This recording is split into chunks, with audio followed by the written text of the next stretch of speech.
بسم اللہ الرحمن الرحیم۔ شروع اللہ کے نام سے جو بڑا مہربان نہایت رحم والا ہے۔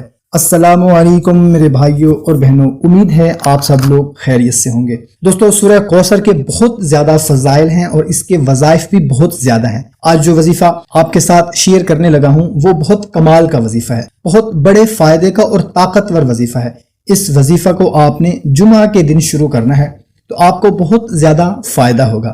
ویسے تو عام دن میں بھی یہ کر سکتے ہیں، مگر جمعہ کی فضیلت اپنی جگہ ہے۔ آپ نے کرنا یہ ہے کہ آپ نے 3 دانے لونگ کے لینے ہیں، باوضو قبلہ رخ آپ نے بیٹھ جانا ہے، وہ 3 دانے کسی بھی برتن میں اپنے سامنے رکھ دینے ہیں، اور اول و آخر 11 مرتبہ درود ابراہیمی، اور درمیان میں ان دانوں کے اوپر 129 بار سورہ کوثر پڑھ کر دم کر لینا ہے، اور آپ نے وہ دانے اپنی گندم میں یا چاولوں میں یا دالوں میں یا آٹے میں کسی بھی جنس میں وہ دانے ڈال دینے ہیں۔